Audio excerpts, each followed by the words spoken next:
Assalamualaikum warahmatullahi wabarakatuh. Perkenalkan, nama saya Salma PS, kelas PJKG 2018, NIM 183104156. Baiklah, di sini saya akan mempresentasikan hasil kerja saya itu sosiologi olahraga. Yang pertama itu ruang lingkup olahraga.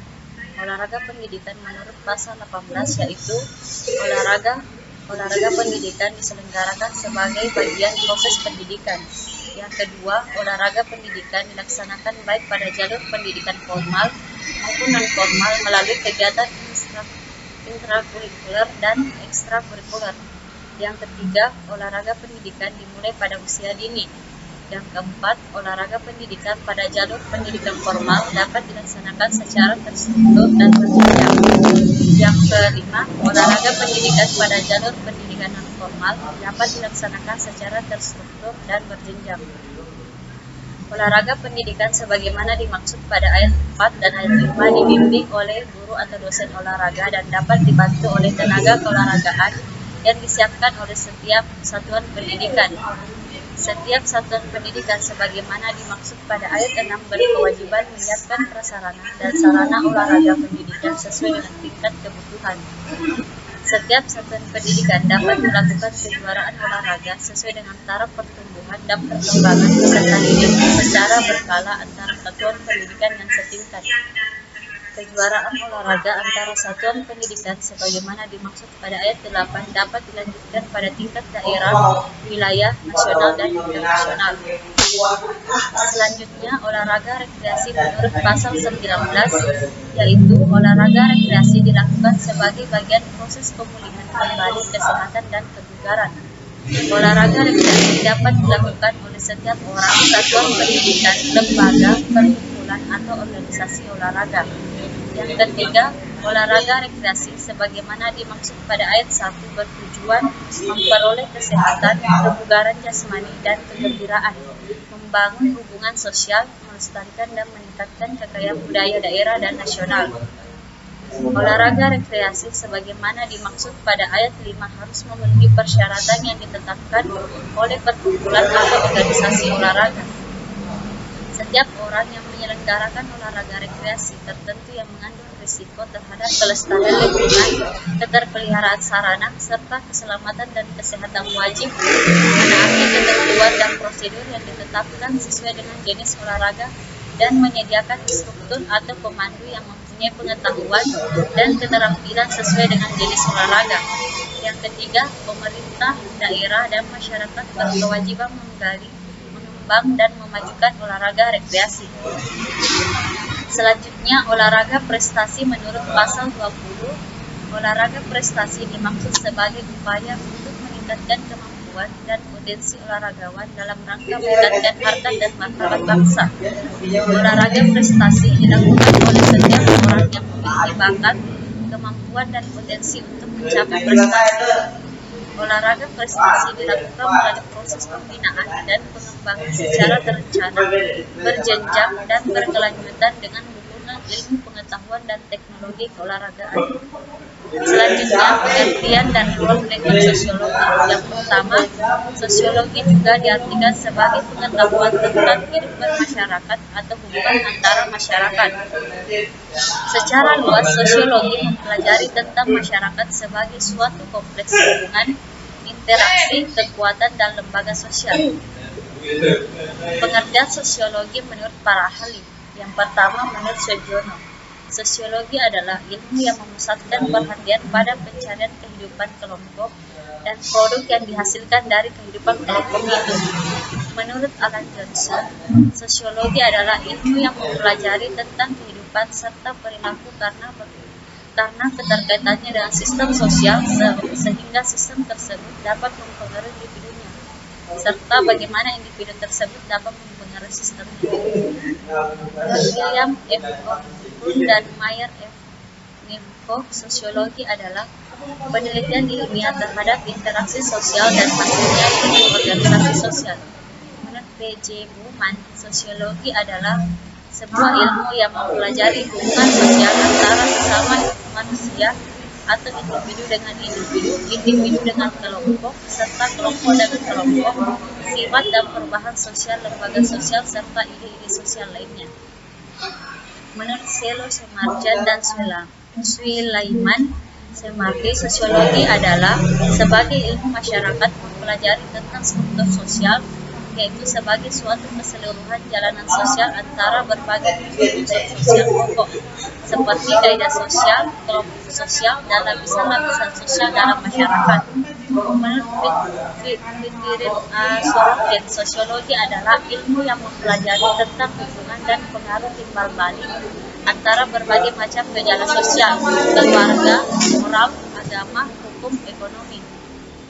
Hubungan dan pengaruh timbal balik antara gejala sosial dan gejala non-sosial, biologis, geografis, menjadi ciri-ciri umum semua jenis gejala-gejala sosial lain. Ruang lingkup sosiologi yang pertama, ekonomi beserta kegiatannya, usahanya secara prinsipil yang berhubungan dengan produksi, distribusi, dan pemakaian sumber-sumber kekayaan alam. Persoalan sejarah yaitu berhubungan dengan catatan kronologis, contohnya usaha kegiatan manusia beserta prestasinya yang tercatat dan sebagainya. Masalah manajemen yaitu pihak-pihak yang membuat kajian berkaitan dengan apa yang dialami warganya. Menurut Sergiono Sekanto, berdasarkan kekhususan dari ruang lingkupnya, sosiologi dapat dikelompokkan menjadi dua macam. Yang pertama, sosiologi umum mempelajari dan menyelidiki tingkah laku manusia pada umumnya dalam mengadakan hubungan masyarakat. Sosiologi khusus mempelajari dan menyelidiki bermacam-macam sektor kehidupan bermasyarakat dari suatu segi kehidupan tertentu. Sosiologi khusus menurut Sujarno Sekanto. Yang pertama, sosiologi pendidikan membahas hubungan gejala ke masyarakat tentang pendidikan. Yang kedua, sosiologi perkotaan. Yang ketiga, sosiologi pedesaan. Yang keempat, sosiologi hukum. Yang kelima, sosiologi politik. Yang keenam, sosiologi industri. Yang ketujuh, sosiologi pembangunan. Posisi olahraga dalam kajian sosiologi. Yang pertama, bidang kajian sosiologi olahraga menurut para ahli terkait berupaya mencari batasan-batasan bidang kajian yang relevan. Misalnya, Heiseman menyatakan bagian dari teori sosiologi yang dimasukkan dalam ilmu olahraga meliputi sistem sosial yang bersangkutan dengan garis-garis sosial dalam kehidupan bersama, seperti kelompok, olahraga, tim, klub, dan sebagainya. Yang kedua, masalah figur sosial seperti figur olahragawan, pembina yang berkaitan dengan usia, pendidikan, pengalaman, dan sebagainya. Lesner dalam studi sosiologi olahraga menekankan pentingnya perhatian yang harus diarahkan pada pengembangan olahraga dan kehidupan dalam industri modern dengan mengkaji teori kompensasi. Phillips dan Matt G. menulis buku Women and Sport menguraikan tentang fenomena kewanitaan yang aktif melakukan dipandang dari sudut sosiologi. Selanjutnya, ada beberapa alasan yang mengemukakan adanya perubahan yang terjadi berkaitan dengan nilai sosial yang terjadi pada masyarakat, terutama di negara-negara industri. Yang pertama, kesempatan baru. Kesadaran adanya kesempatan baru yang cukup menjadikan diri sebagai dan menyerang para remaja putri untuk ikut mengambil bagian dalam kegiatan olahraga di sekolah. Yang kedua, kebijakan pemerintah perkumpulan olahraga kaum wanita pada tahun 1980 setelah 6 tahun kemudian publikasi yang menyoroti kaum wanita dalam olahraga mulai banyak diedarkan, serta banyaknya kebijakan memberikan kesempatan bagi kaum wanita untuk berpartisipasi aktif dalam olahraga. Yang ketiga, aktivitas wanita muncul karena adanya gagasan bahwa kaum wanita memiliki kesempatan dan kemampuan yang sama dengan kaum laki-laki, memandang perempuan dari segala tingkat dan kalangan untuk lebih berpartisipasi dan menunjukkan kemampuannya dalam kegiatan olahraga. Yang keempat, kesehatan dan kebugaran jasmani. Meningkatnya kesadaran kaum perempuan akan pentingnya kesehatan dan kebugaran jasmani pada pertengahan 70-an mendorong kaum wanita untuk mengambil bagian dalam aktivitas fisik termasuk olahraga. Yang kelima, pemberian penghargaan dan publisitas terhadap atlet wanita. Dalam beraktivitas olahraga banyak kita jumpai kaum perempuan yang diberi penghargaan apabila meraih prestasi dalam bidang olahraga.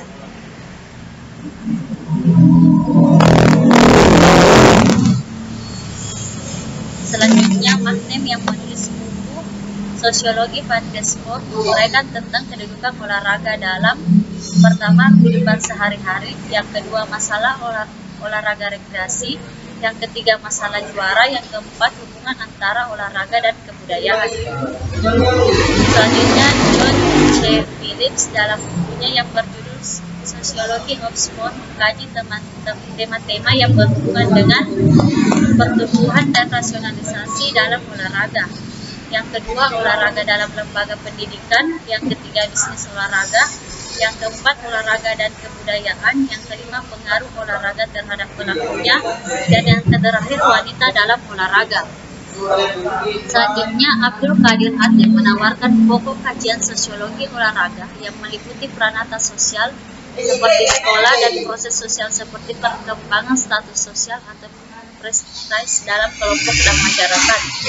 Contohnya, yang pertama pelepasan emosi, yang kedua kontrol sosial, yang ketiga perubahan sosial, yang keempat keberhasilan, yang kelima pembentukan pribadi, dan keenam sosialisasi, dan yang terakhir kesadaran. Secara mikro, kajian ilmu olahraga difokuskan pada upaya-upaya meningkatkan kualitas dan kuantitas teori dan hukum pendukung ilmu olahraga, sehingga dihasilkan temuan-temuan yang dapat memperkokoh keberadaan olahraga sebagai fenomena aktivitas gerak insani yang berbentuk pertandingan ataupun perlombaan guna mencapai prestasi yang tinggi. Selanjutnya, secara makro, kajian ilmu olahraga diarahkan pada aspek fungsional kegiatan olahraga bagi siapapun yang terlibat maupun datang seperti pelaku, penikmat, pemerintah, pebisnis, dan sebagainya. Pengertian sosiologi olahraga. Sosiologi adalah studi sosiologi terapan yang memfokuskan diri pada cabang olahraga. Secara khusus, sosiologi berusaha untuk memberikan solusi dalam permasalahan olahraga. Permasalahan ini mencari menerima proses pembaharuan dalam sisi kesehatan. Sebagai ilmu murni yang bersifat non-etis, teori sosiologi berpeluang untuk disiplin atau disiplin ilmu lain, dan sebagai disiplin ilmu yang relatif baru, olahraga masih menggunakan teori-teori dari disiplin ilmu lain untuk menyusun teori ataupun hukum-hukum keilmuannya. Latar belakang munculnya kajian sosiologi olahraga ini dapat dikaji dari fenomena yang ada dalam dunia keolahragaan, yaitu ilmu olahraga menggunakan pendekatan interdisiplin dan cross-disiplin dalam memecahkan permasalahan yang dihadapi. Kedua telah diyakini dan diakui kebenarannya suatu teori yang menyatakan sport reflect the social condition. Sosiologi olahraga berupaya membahas perilaku sosial manusia, baik sebagai individu maupun kelompok dalam situasi olahraga. Artinya, saat melakukan kegiatan olahraga, pada dasarnya manusia melakukan kegiatan sosial yang berupa interaksi sosial dengan manusia lainnya. Pengertian sosiologi menurut para ahli. Yang pertama, Donald Chu. Sosiologi olahraga adalah perpaduan dua pengetahuan mengenai bahasa sosiologi dan olahraga. Yang kedua, International Council of Sport and Physical Education. Sosiologi olahraga adalah aktivitas manusia yang menyangkut tentang jasmani, yang melibatkan beberapa unsur perjuangan, permainan, dan tujuannya adalah menghasilkan keberlangsungan hidup masyarakat. Yang ketiga, Norland Kusmeini. Sosiologi olahraga adalah rekreasi dari kegiatan olahraga yang dilakukan dengan tujuan hiburan, rekreasi, dan wisata. Phillips dan Matthew dalam buku fenomenalnya yang berjudul Woman and Sport menjelaskan bahwa fenomena penyakit kewanitaan dari sudut sosiologi karena beratnya rutinitas dan tanggung jawab yang dari pengertian sosiologi olahraga yang di atas dapat disimpulkan bahwa sosiologi olahraga adalah cabang ilmu sosiologi terapan yang terkait dengan olahraga seperti membahas tentang pola perilaku sosial, kehidupan dalam kelompok sosial, interaksi sosial, dan hal lainnya yang berkaitan dengan olahraga. Itulah hasil presentasi dari saya. Sekian dan terima kasih. Assalamualaikum warahmatullahi wabarakatuh.